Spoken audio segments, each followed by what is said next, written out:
हाल ही में जो सरकार फैसले ले रही है,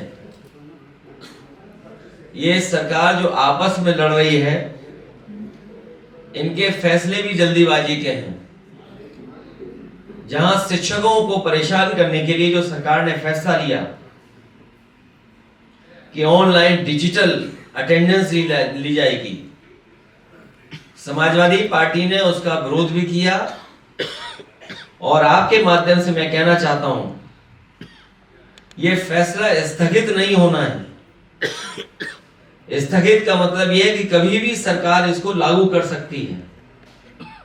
तो यह फैसला निरस्त हो, तभी हमारे शिक्षकों की असली मदद होगी। वहीं ये जहां कमजोर पड़े हैं, लखनऊ में और सरकार में ये कमजोर पड़े हैं, इसलिए इन्होंने ध्वस्तीकरण का अपना फैसला टाला है। ये फैसला ही टाला है। ये फैसला हमेशा हमेशा के लिए खत्म नहीं हुआ है। इसलिए शिक्षकों के लिए जो ऑनलाइन डिजिटल अटेंडेंस थी, वो स्थगित नहीं, निरस्त हो। और हम सावधान करना चाहते हो कांग्रेस की जनता को भी कि भारतीय जनता पार्टी के लोग आपस में लड़कर के और कुर्सी की लड़ाई में पूरा एडमिनिस्ट्रेशन खत्म कर दिया है। जहां इन्हीं के विधायक, इन्हीं के लोग आरोप लगा रहे हैं कि भ्रष्टाचार चल रहा है। हम लोगों ने अखबारों में पढ़ा है कि मुख्यमंत्री खुद स्वीकार कर रहे हैं कि बड़े पैमाने पर दलाली चल रही है। जिस प्रदेश के मुख्यमंत्री खुद स्वीकार कर रहे हो कि दलाली हो रही हो, और अखबारों में बड़ा बड़ा लिखा हो कि दलाली हो रही है, तो जनता जानती होगी कितनी दलाली हो रही है। मैं एक बार फिर विजय बहादुर जी, उनका और उनके सभी सहयोगी साथियों का बहुत बहुत धन्यवाद और आभार प्रकट करता हूं। सर, आज 5 वाले में मीटिंग बुलाई गई है, लेकिन उससे पहले जो केशव महोदय हैं वो दिल्ली पहुंच गए और उन्होंने ट्वीट भी किया है कि संगठन सरकार से बड़ा होता है। आप लोग समाजवादी पार्टी और आपकी तरफ से भी एक ऑफिशियल ट्वीट हुआ है इस मामले पे। भारतीय जनता पार्टी अपने हारे हुए लोगों के साथ खड़ा होना चाहती है, या हारे हुए लोगों के साथ खड़ा होना चाहती है।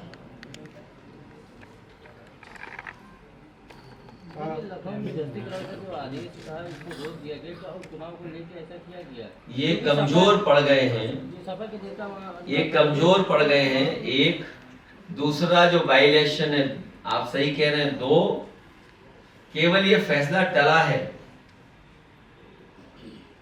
अध्यक्ष जी, जिस तरह से अयोध्या मिल्कीपुर को लेकर आने वाले दिनों में प्लान क्या है? क्योंकि आपने तुम्हें क्यों प्लान बता दें, तुम बीजेपी का आदमी है। कहना चाहेंगे? नहीं, ये पहले प्लान बताया नहीं, अब क्यों बता दें तुम्हें? अगर आप प्लान बता देंगे तो ये लाइव हो जाएगा प्लान हमारा। उपचुनाव की 10 की सीट में से कितनी सीटें जीत रही है इंडिया गठबंधन? अभी जैसा परिणाम आया उससे बेहतर परिणाम आएगा। लेकिन आप सीएम से और सीएम इनके बीच में मामला चला। आज जो मीटिंग थी उसमें दोनों डिप्टी सीएम बुलाए नहीं गए, एक डिप्टी सीएम दिल्ली में मीटिंग कर रहे हैं, तो क्या कोई फेरबदल? कुर्सी की लड़ाई में जनता बहुत परेशान है। आप सोचिए, खबर ये आ रही है कि महिला ने अपने ऊपर जिंदा आग लगा करके जान दे दी। जिंदा है कि सब खत्म हो गई, मौत हो गई। आप सोचिए, आप लोग खुद सोचिए कि एक महिला अपना न्याय मांगने गई और उसने आत्मदाह कर दिया, और थाने में पुलिस वहां थी, प्रशासन क्या कर रहा था वहां? और इनके विधायक खुद आरोप लगा रहे हैं और मुख्यमंत्री खुद स्वीकार कर रहे हैं दलाली हो रही है। तो सवाल ये, जनता ये भी तो सुनना चाहेगी या जानना चाहेगी कि अगर मुख्यमंत्री महसूस कर रहे हैं कि दलाली हो रही है, तो जो दलाली कर रहे हैं उन पर कार्रवाई क्या कर रहे हैं? जिस विभाग के बारे में वो आरोप लगा रहे हैं, वो विभाग तो सबसे करीब है उनके। अध्यक्ष जी, नेता प्रतिपक्ष कब तक? अब सदस्य आप नहीं तो आपको बना देता। इतना है कि अगले हफ्ते तक चुना जाए। नहीं, मेरी इच्छा है कि आप ही बन जाओ, तो आप सबसे अच्छा रहोगे हमारा, क्योंकि अंदर की भी बात आप जान रहे होगे। अखिलेश सर संभल में बीजेपी बाढ़ के अलावा देखिए, इसीलिए मैंने कहा ये सरकार कुर्सी के चक्कर में जनता को अपने हाथ में छोड़ दिया। कोई कह रहा है कि इतने गांव हैं बाढ़ की चपेट में, 1400 गांव। कोई अखबार लिख रहा है 900 गांव हैं बाढ़ की चपेट में। सच्चाई कम से कम ये सरकार बताए कि आखिरकार कितने गांव हैं चपेट में, क्या उनकी मदद हो रही है। कल सरकार कह देगी कि बाढ़ आई नहीं क्योंकि बाढ़ का पानी निकल जाएगा। जब जरूरत थी तो सरकार कहां थी। और जब मुख्यमंत्री जी के अपने गृह जनपद में बाढ़ हो, पूरा गोरखपुर में पानी भरा था, अब 2 दिन में बाहर निकल गया। तो जब मदद की जरूरत थी तब सरकार कहां थी। अखिलेश जी कांग्रेस को कितनी सीटें देने पर विचार कर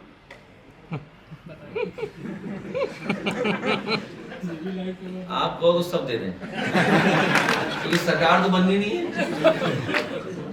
अगर कोई सरकार बननी है बताओ, अगर आपकी इच्छा हो तो हम पूरी दे देंगे।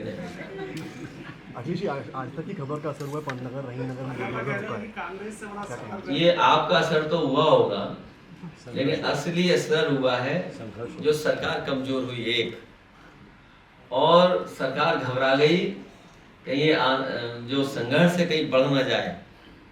समाजवादी लोग लगातार संपर्क में थे, रविदास जी लगातार संपर्क में थे, पीछे बैठे हुए लोग दोनों संपर्क में थे।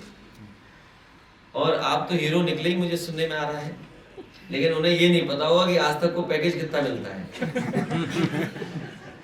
तो इसलिए ये सरकार कमजोर हो गई, इसलिए फैसला टाल दिया। क्या जो पहले जिन लोगों का घर उजाड़ा था, ये सरकार मजबूत होती तो इनका भी उजाड़ देती घर। तो किसने फैसला लिया था घरों को हटाने का? कौन लोग थे? क्या मुख्यमंत्री खुद थे? तो अब तो मुख्यमंत्री कह देंगे हम नहीं थे, अधिकारी थे।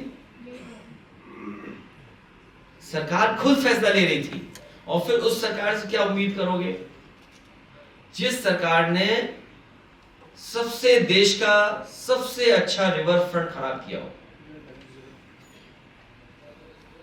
जो गोमती रिवर फ्रंट है वो देश का सबसे अच्छा रिवर फ्रंट होता है, तो उनसे कोई उम्मीद करोगे कि नाले पर रिवर फ्रंट बना रहे हैं। रिवर फ्रंट बनता है रिवर पर, नाले पर नहीं बनता है। आप मुझे ये बताओ उस नाले का पानी साफ करने का क्या इंतजाम है सरकार? जो नाले में पानी आ रहा है, डोमेस्टिक वेस्ट है या अन्य वेस्ट जो आ रहा है उसके अंदर, तो वेस्ट को कैसे रोकते ये लोग? क्या प्लान था इनका? इनके पास कोई प्लान नहीं था, केवल गरीबों को उजाड़ना चाहते थे ये लोग। और हो सकता है कि कुछ बिल्डरों से मिले रहे हों ये लोग, क्योंकि इधर सब बिल्डर उन्हीं की तरफ चले गए। सर, मुख्यमंत्री जी ने कहा है कि जो अधिकारी थे जिन्होंने निशान लगाए उनकी जिम्मेदारी तय की जाए, इस पर क्या कहेंगे? मेरे पत्रकार साथी उन्होंने ही कराया, वही रंग मिटा रहे हैं। करा तो उन्होंने ही ना, सरकार का ही फैसला था। ये अधिकारी फैसला इतना बड़ा नहीं ले सकते हैं, ये सरकार का फैसला था। एक आप इस तरह बात को मत हटाइए। सरकार कमजोर पड़ गई इसलिए हो गया, उपचुनाव आ गया, घबरा गए कि 10 ना हार जाएं, इसलिए फैसला टल गया। सरकार कमजोर हो गई है सर। बजट कमजोर सरकार से किस तरह के बजट की उम्मीद कर रहे हैं आप? प्रेस को ज्यादा मिलेगा।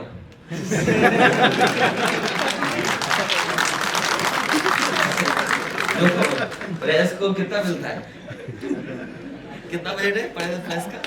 रविदास जी कितना है? थोड़ा सा ही कम है। इतना सच मत बोलो हमारे। अगर ये सही है, इस अखबार को बीच बीच में कम मिला है। ये अपना सच बता रहे हैं। बजट पे कुछ बोल दीजिए। नहीं, अब बजट पे जब आएगा तब बोलेंगे, अभी नहीं। सर एक बात बताइए, हमारा देखिए ऐसा है, बजट में तो केवल एक ही पक्ष है। बजट का केवल एक पक्ष है कि जब ये देश की सरकार ये कहती है कि 5th लार्जेस्ट इकोनॉमी बनने वाली है और बहुत जल्दी 3rd लार्जेस्ट इकोनॉमी भारत की हो जाएगी, उसमें उत्तर प्रदेश जो अपना सपना देख रहा था $1 ट्रिलियन की इकोनॉमी होगी, तो उसके लिए दिल्ली सरकार ने क्या सहयोग किया और दिल्ली सरकार ने क्या मदद की?